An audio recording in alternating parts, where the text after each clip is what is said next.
Hello, everyone, and welcome to Shrimperscast with me, Paul Hill. And I'm here today joined by the Labour Councillor for Cllr Ward, Matt Dent. Good afternoon, Matt. How are you? Good afternoon, Paul. I am quite warm, but glad to be here.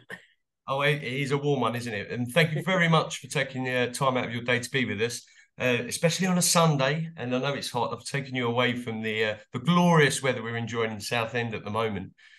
But It is lovely, but nice to be inside for a bit in front of a fan. Absolutely. Well, let's get stuck straight into it. Yeah, and there was a bit of a stir going on at the council, and with the motion that has been put forward there by yourself. So, let's start at the beginning. How did it all come about with you putting forward this motion? Yeah, well, I mean, I thrown around the idea of putting forward a motion back before the last court hearing, but the trouble was that with it being the middle of summer, it wasn't really possible to get a council meeting together in time. But at the last court hearing, it became obvious that the club really is in last chance saloon. I think the fact that the judge in particular said that if not for the Southend United fans, he'd have been winding the club up there and then really showed how desperate things have got. I mean, we've all seen the developments and how things have gone with Southend United, but I mean, the fans have really done an outstanding job, and culminating really in getting Roots Hall ready for the new season.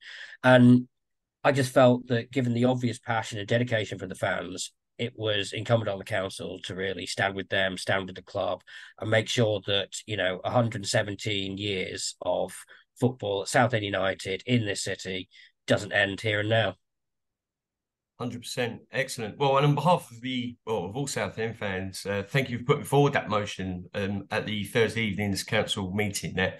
But could you explain to our listeners who perhaps don't follow local politics, what was discussed there on Thursday? Yeah, so I mean, the debate on the motion was quite thorough. I mean, it was 100% supportive of the club. What the motion set out was basically for the council to do whatever it can to help facilitate a sale of the club, which is, as I think everyone is in agreement, is the only way that it's going to survive. There was a lot of discussion about, what the club means to Southend, even with, you know, councillors who aren't particularly football fans, making the point that Southend United is a fantastic ambassador for the city all up and down the country. When the Southend United fans go to the away games, they go in such force and with such passion that it reflects well on the whole of Southend.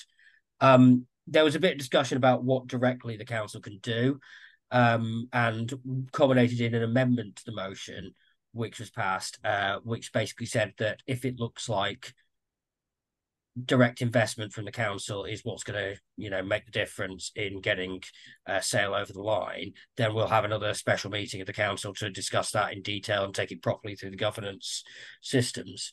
But overall, I was really pleased with just how much support there was, and it's clear that everyone on the council is united in making sure that we don't lose our football club. Yes, and it was great to see, that cross-party, like you say, everyone bought into it and said, that we need this football club. The city needs the club. Yeah. And so what does that mean then, do you think, for the future of Southend United at the moment with regards to what would that look like with council investment? Well, I mean, it's one of those things. It's quite uncertain at the minute. One of the things that was suggested, and which I quite like as an idea, is the potential for the council to look at buying Roots Hall itself. Now, in terms of the Southend United is basically just the brand of the football team, the sort of the license to play in the league. And I think Ron Martin is already on record as saying he'd sell it for £1, which isn't the problem. The problem is the debts attached to it. And then you've still got to worry about the stadium where they're going to play, because Roots Hall isn't sadly owned by the club. But if the council were to, potentially be able to buy Roots Hall from Ron Martin, then that would offer a sense of stability um, to the club. We could look at rebuilding it stand by stand to make sure it's fully up to scratch. But also, one of the ideas that I've looked at that I quite like is in relation to Chelsea at Stamford Bridge. The fans themselves actually own the pitch there. It's not the stadium itself, but the pitch. And that gives a level of fan investment and makes sure that, you can't be in a situation where it can just be decided to demolish it and sort of build houses or whatever. And I would love to explore something like that with Southend United fans, possibly through the Shrimpers Trust, to sort of actually give those fans who are, as I've said, the only reason that at this stage the club is still battling on, the chance to have that investment in the sort of physical asset that supports the club. So yeah, I mean, in terms of what it would look like, I'm not personally keen on the idea of the council buying the club because I don't think that's good for the council or the club. I don't think you really want your football team owned by a local authority that's having to worry about, whether it can afford to fix the roads and to maintain the council housing rather than prioritizing investment in the club. We want the club to have an ownership model that is going to give it the investment that it needs, and I'm not convinced the council can do that. But what the council can do is invest in the sort of assets, invest in giving Southend United hopefully a secure base from which to start this new journey that we're hoping to begin, back up the football league and back into success and hopefully winning some more games and some trophies. That would be the dream, absolutely. Get back into that football league, and I mean, we Roots Hall. It is, it's our home. It was built by the fans, Yeah. by the people of the town as well, and to have it been seeing what it's going through at the moment, and we've all been there. The toilets are dreadful. Parts of the stands are falling apart, and to have that investment and rebuild and have that base there does give us hope, doesn't it? That we can get back, and these good times will come back again. Well, absolutely, and I mean, for all the for all the problems off the pitch, Southend United have had a pretty good start to this season. That's why it's such a shame that they've ended up with a 10-point deduction, because until then they were looking like they were going to comfortably be challenging for the playoff places. And that's what we want to see. And it gives a bit of hope that if we can get the stuff off the pitch sorted, the the manager and the team are going to be definitely able to see that rebirth on the pitch that we're so desperate to see. And how do you feel? Do you think Ron Martin is going to sell? Could you see a new buyer coming in? We've seen there's talk of various businessmen coming together. We have the Australian fella, Justin Rees, looking at buying the club. I mean, the doomsday clock is ticking. Time is getting, well, it's running out. It's It getting is. close, isn't it? Yeah. I mean, this is the problem. We've got until the 4th of October for that hearing, and the judge couldn't have been clearer that he's not intending to grant another adjournment. So, yeah, the clock is very definitely ticking. I haven't personally spoken to Justin Rees, but everyone who I've spoken to who has said that he is serious about wanting to buy the club. From Ron Martin's perspective, I don't think he has a choice. He needs, I think, to be free of the club and the debts that have been piled onto it every bit as much as the club needs that separation. So, I mean, it's not in his interest to see the club go under.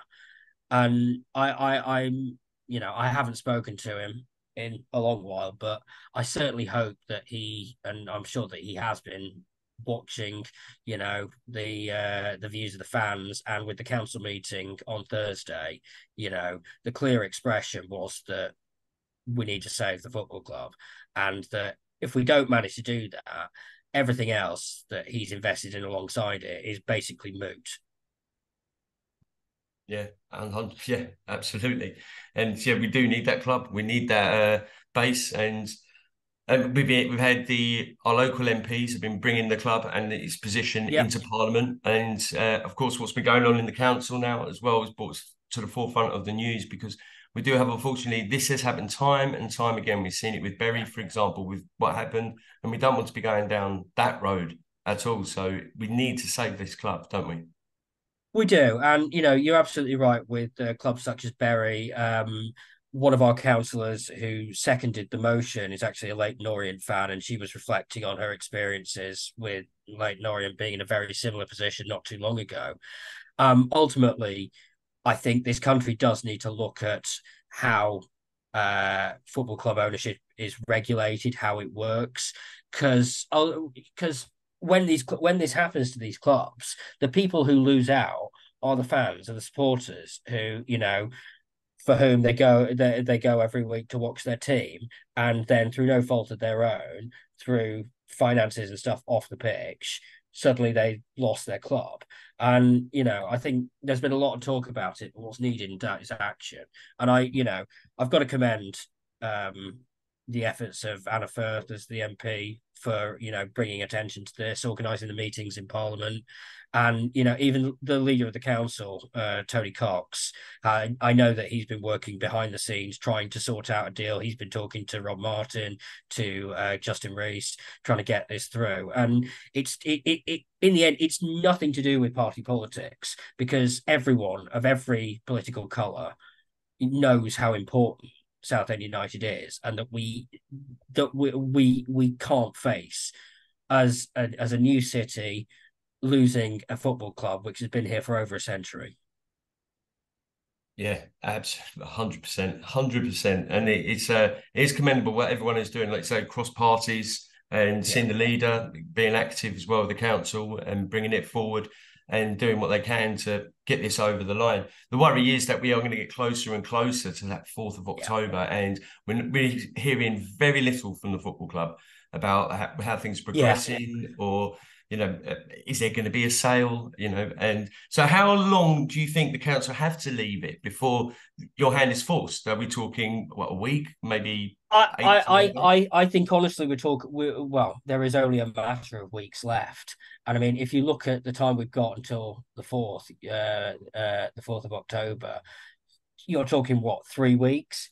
So I would certainly say that if we've not heard something in the next week and a half, then the council really needs to be calling that additional special meeting to find out to discuss what it is we can directly do. Because I mean, we don't, as a council, we don't want to do anything that's going to interfere with a sale, but equally, we are, I would hope, in a position to, if there's trouble getting the deal over the line, that we could step in and help facilitate that in some way, in discussion with both Rob Martin and Justin Rees, to find a way of getting that through. Um, I it, you look around the city, and you don't have to look hard to see what the views of Southend United fans are on Rob Martin, but ultimately, it's just not in his interest to see the club wound up, and I don't ultimately believe that that's what he wants, or that's what that's what he will push it to. We just have to sort of get to a point where he'll agree the sale on terms that give the football club a future, because that's what matters. It is indeed. But yeah, and we've got Fossett's Farm over the way. We saw the new training ground being built, and all of that would collapse. If the football club goes, that all goes as well, and Well, it'd be very absolutely, and difficult to start. the planning permission that Ron Martin has for building houses is all predicated on the building of a stadium, and if there's no football club, there's not going to be a stadium, is there? So from his perspective, he should be as keen as the rest of us to see this purchase go through, and to see the result of actually a new era for Southend United. Let's hope so, because it doesn't make sense, does it, just to let the club die No, out and fold? It's going to, like you say, everyone has some strong opinions on Ron Martin, and it is in his best interest to keep this club alive, to keep this going, because it will directly affect his other developments, his other projects, and it's going to really hurt him. exactly. And yeah, I mean, ultimately, nobody benefits from Southend United being wound up. Um, and I think that's one of the reasons why you're seeing all sides of the community coming together to basically say, what can we do to get this sorted. And yeah, I mean, the fans have really led the way on that. the passion that we've seen from the fans, turning up to the games and going back to the mammoth effort to get the stadium ready for the new season.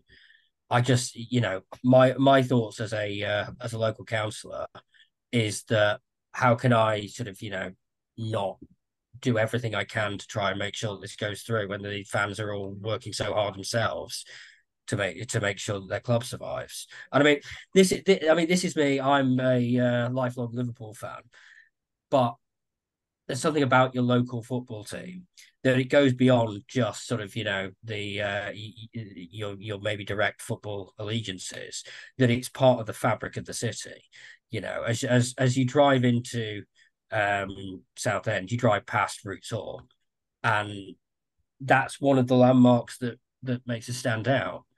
And the fact that we have this football club, the fact it's been there for over 100 years, is something that's a massive point of pride for residents of Southend. Absolutely, and apologies for that. That was my wife just walking in. I think she's forgotten I was doing an interview. But Oh, there that's we all are. right. Always good to see Liz. Oh, yeah, absolutely. Well, thanks, Liz. But we are well in the middle of moving house, you see, so Yeah. it's all go. I think she's just kind of gone over her head that we were having a good discussion here about Southend United, but we will muster on. We'll carry on regardless. But I don't know if you heard in our first episode, we did talk about how the city is pulling together. Everybody is singing off the same hymn sheet, and it's great to see when we're seeing this, the community, the city pulling together, and now seeing the support of the council. And you can't please everyone. We do see it on social media. People saying, "Oh, that we can't fix the roads and we can't do this. Why invest in a football club?" But I think you summed it up perfectly there with not getting involved with the day-to-day running, but actually making sure we have that asset. So if we do have to start again, we're going to have a really good, strong foundation. Where if we do end up in the bottom leagues, well, we're going to be bringing 6,000 plus to a game. I would have thought Well, easily. absolutely. And, I think everything that we've seen from the club, from the fans, from the team shows that even if we're in that worst case scenario, we'll be able to fight our way back up. And we've seen it before. I mean, look, we've just seen Luton go from the National League to the Premier League. So, I mean, there's something about football that, can really bring a community together, but also, the sort of the amount of belief, the amount of inspiration that anything can be possible is one of the best things about the game, as far as I'm concerned. Yeah, fantastic. So, um, what we're looking forward to then next week? Are we looking forward to a sale? I mean, are we going to be thinking? Are you going to be pushing that meeting? How quick can you call this meeting in? So the most notice you need is a week for a special council meeting. Whether or not that will be precisely a week, I don't know. At the moment, it's in the hands of the council leader and the cabinet, because the motion basically calls on them to help facilitate the sale. So, I mean, I know that those conversations are going on behind the scenes. I've heard that heads of terms on a sale are close. I think, this next week, it's a matter of keeping our fingers crossed and hoping we get that news that an agreement's been reached. At which point, I think we can all breathe a sigh of relief. If we don't hear that, then yeah, there's going to have I within the and I and others within the council are going to be raising questions as to, do we need to have this meeting? Do we need to sort of trigger the process to bring something through the formal governance of the council to bridge whatever gap there is. But at the moment, it's in the hands of Tony Cox as leader of the council. I've got to say, I've been very pleased with the amount of attention he's given the situation with the football club. And yeah, we've just got to wait and keep our fingers crossed, I think. Yep, that's it. We've got to hope. I mean, you're saying there that you're hearing close to that terms being finalised. I mean, with what happened last week, there has been given a hope to the supporters now. We know, I think, well, if the sale doesn't go through, we know now that we've got this behind, and we're all behind it. 100% we're behind the council, and we're all very grateful for all the hard work and the initiative being taken by yourself and those who seconded your motion to again, bringing this to the forefront, because people need to know what is going on to our football club. And so it doesn't happen to any other football club as well in Absolutely, because yeah, no, I mean, no football club, no football fan should be facing this situation with their club. And given that this is the situation Southend United is in, that's something that should be of incredible amount of concern to everyone in the city, and we all have to pull together to make sure that we get through this. And that's, in my opinion, that's the council every bit as much as it is the ordinary, Southend United fan going up to Roots Hall on a Saturday afternoon.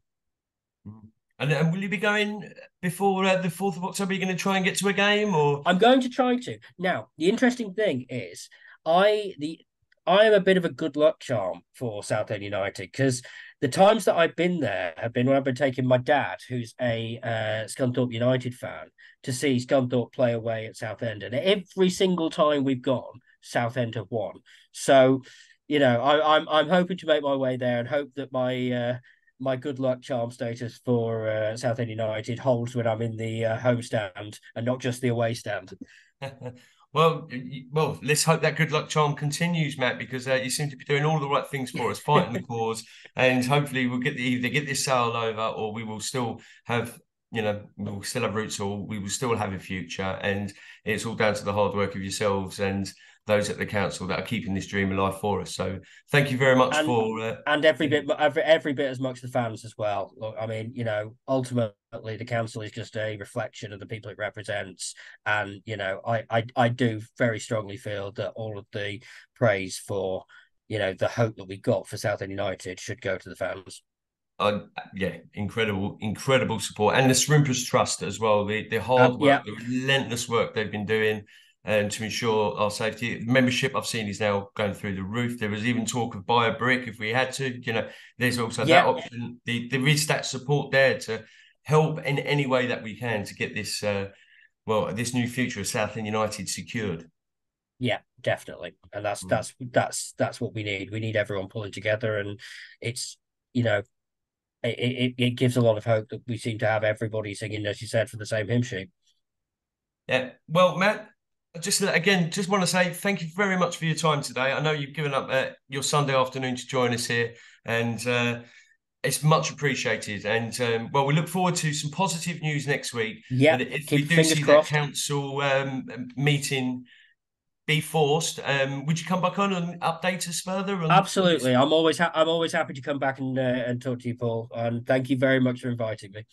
Matt, it's been an absolute pleasure. I wish you all the very best. Thanks again. Have a good one, mate. Cheers. Bye bye.